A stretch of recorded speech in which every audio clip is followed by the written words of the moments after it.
Tes tes. Halo semuanya, balik lagi dengan saya teman-teman ya di Trader ID. Seperti biasa, hari ini kita akan membahas IHSG dan 6 saham. Sebelum lanjut, disclaimer on dulu ya, karena video ini bukanlah ajakan untuk membeli maupun menjual suatu saham tertentu. Ini murni adalah analisa saya pribadi. Jadi silakan untuk teman-teman analisa ulang kembali, karena nanti untuk keuntungan maupun kerugian itu kembali ke resiko masing-masing. Oke. Yang pertama IHSG. IHSG hari ini menarik ya teman-teman, naik 0,78%, ditutup di level 7163. Yang dimana kemarin kan udah sempat kita bilang ya, kalau IHSG sebenarnya closingan kemarin itu menarik dan hari ini dia rebound. Nah, hari ini itu ada beberapa saham yang open di ARB kemudian ditutup hijau. Salah satu yang udah kita bahas kemarin yaitu BNBR. Ya, jadi teman-teman bisa consider untuk hold BNBR buat yang udah punya di ARB. Jangan lupa set trailing stop ya. Untuk target saya nggak tahu target sampai mana, yang penting jangan sampai rugi. Itu aja intinya buat teman-teman yang maybe hari ini sempat beli BNBR. Oke, IHSG ya, hari ini itu ada sentimen yaitu Bank Indonesia menaikkan suku bunga 25 basis poin ya ke level 3,75%. Nah, terus apa sih dampaknya ke IHSG? Kalau menurut saya pribadi ya, BI rate yang menaikkan suku bunga hanya 25 basis poin itu nggak akan berdampak signifikan ke IHSG. Malah itu sebenarnya bagus ya. Sebenarnya bagus untuk mencegah capital outflow dari foreign. Nah, yang menarik adalah sebulan terakhir, bahkan sebelum BI menaikkan suku bunga, foreign itu terus-menerus masuk ke IHSG ya. Hari ini pun foreign itu masih melakukan inflow sekitaran 400 M lah, ya sekitaran situ. Jadi kalau dari foreign, IHSG itu masih menarik banget ya. Info dari foreign itu masih kencang banget. Nah, jadi ada potensi rising wedge yang kita gambar sebelumnya itu gagal teman-teman ya. Ini ada potensi itu gagal dan IHSG itu ada ruang untuk lanjut. Ini masih bisa lanjut sampai last high di 7.320-an ya. Ini ada potensi untuk lanjut, tapi agak risky di saham-saham second liner karena hari ini itu yang menjadi penggerak IHSG itu di saham-saham energi, kemudian ya big caps itu masih bisa dibilang masih sideways saja teman-teman ya, masih belum menunjukkan pergerakan yang signifikan. Nah, selain dari sektor energi yang hari ini menarik, sektor telco itu juga masih menarik teman-teman ya. Sektor telco kemudian properti itu juga masih menarik. Oke, nah jadi itu untuk IHSG ya. Kemudian untuk saham yang akan saya bahas pertama itu Metsi. Metsi ini hari ini naik 19%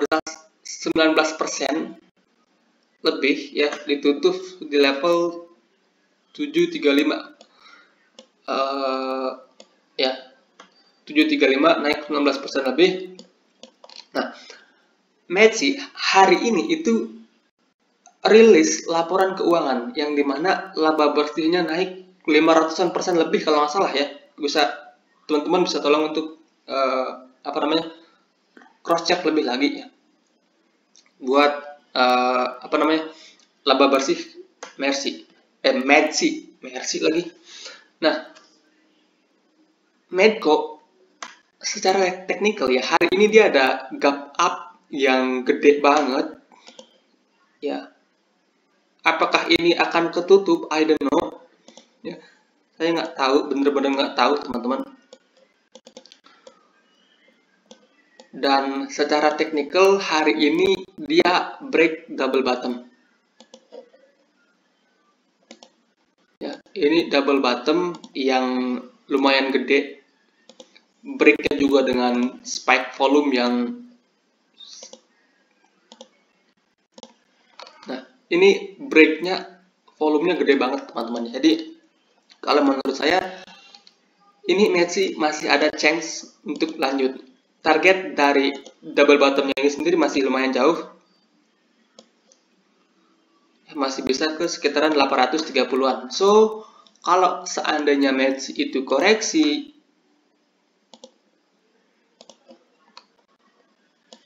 di 700 ya, di 700 sampai 680 itu menjadi support yang baru buat Messi. Di sini teman-teman boleh koleksi untuk Messi. Ya, kalau seandainya jebol dari 680, teman-teman bisa consider untuk cut loss terlebih dahulu ya. Kenapa? Karena kalau sampai Messi jebol dari 680, maka ada potensi dia nutup gap di 620-an.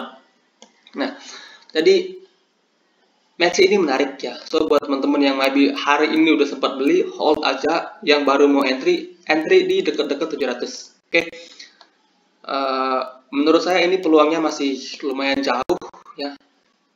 Masih lumayan jauh. Secara teknikal ini peluangnya masih lumayan jauh. Dan hopefully bisa ke sampaian.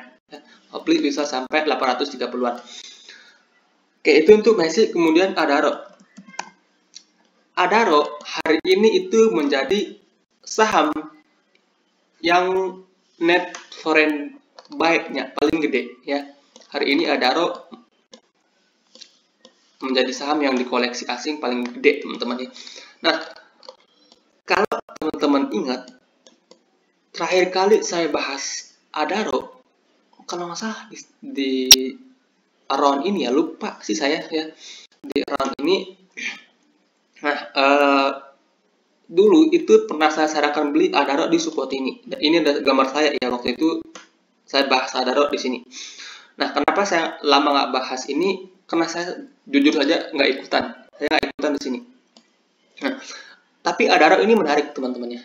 Adaro ini menarik. Kalau kita perhatikan, dia ada peluang yang gede nutup gap di 3.400-an. Nah, hari ini itu dia ketahan di resisten. Ada potensi membentuk pattern cup and handle.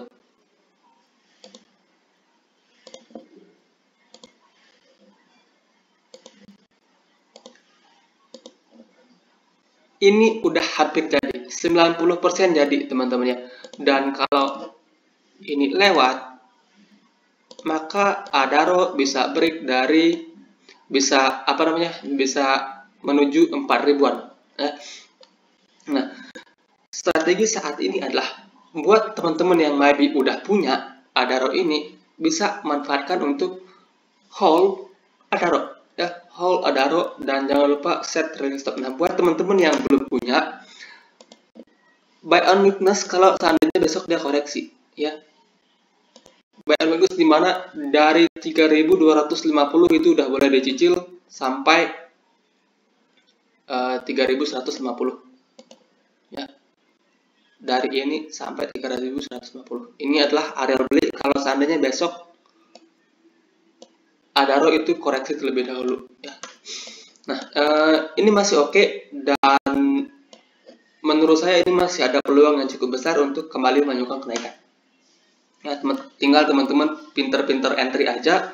Kemudian kalau teman-teman misalnya entry di sini dengan porsi yang masih kecil, and then jebol dulu, misalnya teman-teman udah entry di 3150, kemudian dia jebol dulu, maka teman-teman bisa adjust support maksimal sampai 3050 ya. Di bawah ini teman-teman bisa consider untuk out terlebih dahulu, atau kita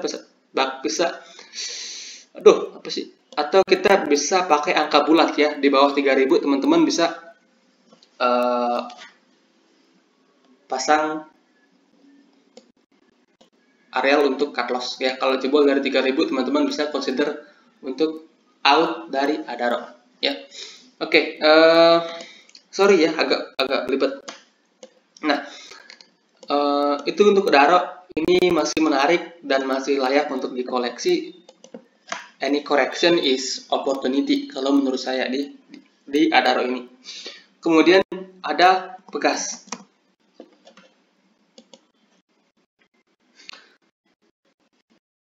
Hari ini break dari pattern ya dengan volume yang gede. Nah, Pegas itu double topnya itu fail teman-teman ya.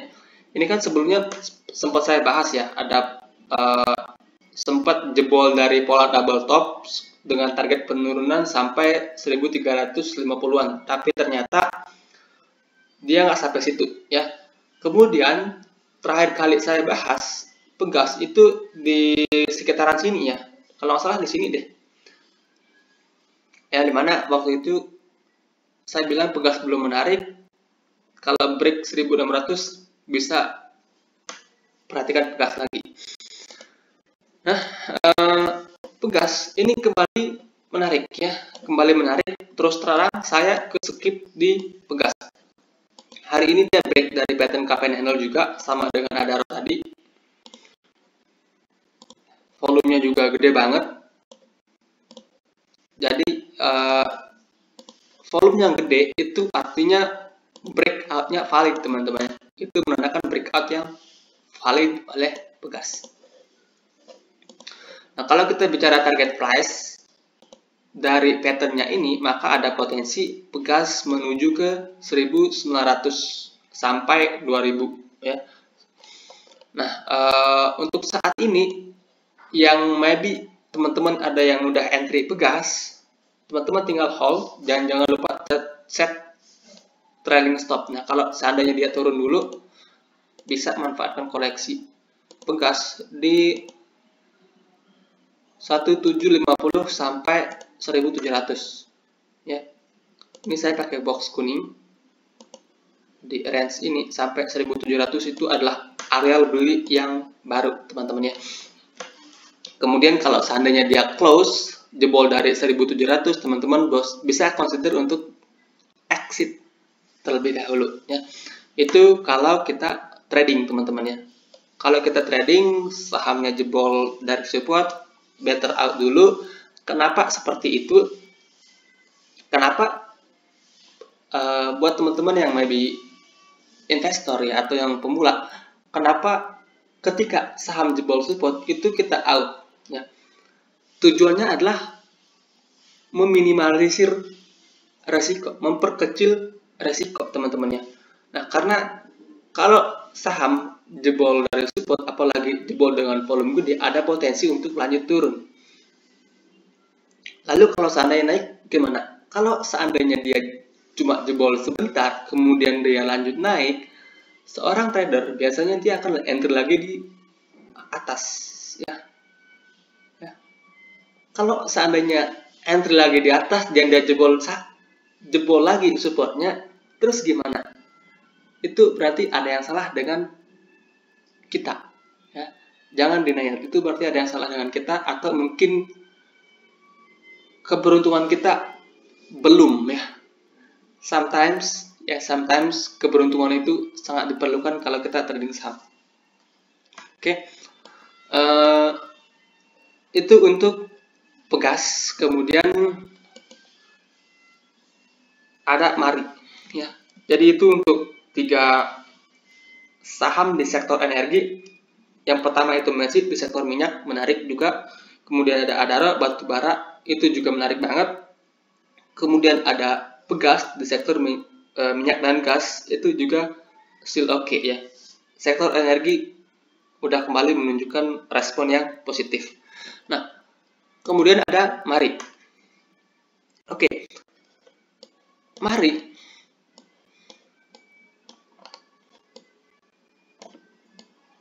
ini saya kena trailing stop kalau nggak salah di sini ya. Di sini saya kena TS ya pada tanggal 16 Agustus ketika dia jebol dari 220 dan close di bawah 220. Nah, and then hari ini Mari itu menarik lagi teman-teman ya. Kenapa saya bilang Mari itu menarik lagi? Dia kembali ke area beli ya. Ini adalah area beli sampai 190. Oke. dia kembali ke area beli, dan kalau kita perhatikan volume dia jebol dari 16 Agustus, volume dia jebol itu nggak terlalu gede ya. Oke, kita bandingkan dengan volume hijau ya. Kalau kita bandingkan dengan volume hijau, 4 candle merah ini itu tipis-tipis teman-teman, tipis-tipis. Jadi menurut saya pribadi, ini mari masih ada potensi untuk lanjut. So, buat teman-teman yang nabi sebelumnya udah pernah entry, kemudian kena trailing stop, bisa manfaatkan entry lagi, mari dari harga sekarang sampai 190 ya, dari 200 sampai 190 lah ya. Dari harga 200 sampai 190 itu adalah area beli yang menurut saya cukup menarik di mari. Oke, ini. Sorry. Nah, kalau seandainya mari jebol ya dari 190 apalagi sampai close di bawah itu, maka teman-teman bisa consider untuk exit. Ini risknya kecil dengan potensi reward yang cukup gede. Even mari bisa naik sampai 230 pun itu risk rewardnya udah menarik ya. Jadi mari so far masih menarik untuk kita entry. Ya, di harga sekarang pun menurut saya masih menarik dan masih layak ya buat teman-teman yang tertarik untuk entry mari. Nah, kemudian ada Gotoh.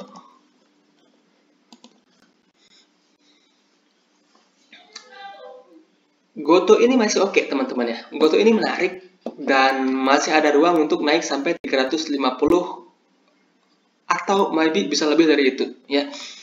Nah, terakhir kali saya bahas Gotoh itu kalau nggak salah di sini ya, yang dimana awal kita rekombelikan di sini ya, di 286 sampai di range inilah dengan stop loss di bawah 270. Nah, kemudian terakhir kali saya bahas, kita sarankan beli di box kuning ini. Ternyata dia nggak turun sampai situ ya. Dia cuma nyentuh level terendahnya di 316. Oke. Dan ini menurut saya masih menarik teman-teman ya. Kita bisa, buat teman-teman yang tertarik, bisa adjust area beli dari harga sekarang atau boleh nunggu dia koreksi lagi dikit ya, tipis-tipis sampai 310. Ini area beli yang baru ya. Buat teman-teman yang tertarik untuk beli saham Gotoh ini. Nah, stop loss di mana? Stop loss teman-teman bisa pasang di bawah 310 atau ya, atau kalau teman-teman baru entry sedikit, teman-teman bisa adjust stop loss sampai 300 ya. Di bawah 300 itu adalah area cut loss. Ya, kalau teman-teman entry-nya baru dikit. Nah, kalau teman-teman entry di harga sekarang dengan dana yang langsung gede, maka di bawah 310 itu teman-teman udah harus cut loss. Ya, beberapa tick di bawah 310 teman-teman udah harus cut loss karena akan sangat bahaya kalau kita diam sampai 300 ya. Oke. Terus target price-nya kemana? Target terdekat dari Gotoh itu ke 350 ya, itu merupakan resisten downtrend line yang terbentuk di Gotoh. Dan kalau seandainya Gotoh itu mampu lewat dari 350, maka Gotoh itu ada peluang untuk lanjut sampai 400 ya. Jadi peluang di Gotoh ini ada teman-teman ya. Peluang di Gotoh ini ada. Nah, tinggal kita pinter-pinter entry untuk memperkecil resiko kita ya.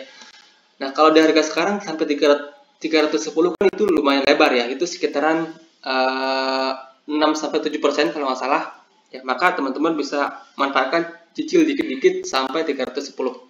Oke. Itu untuk Gotoh, dan Gotoh ini masih ada ruang untuk lanjut. Kemudian yang terakhir itu ada STAA. Nah,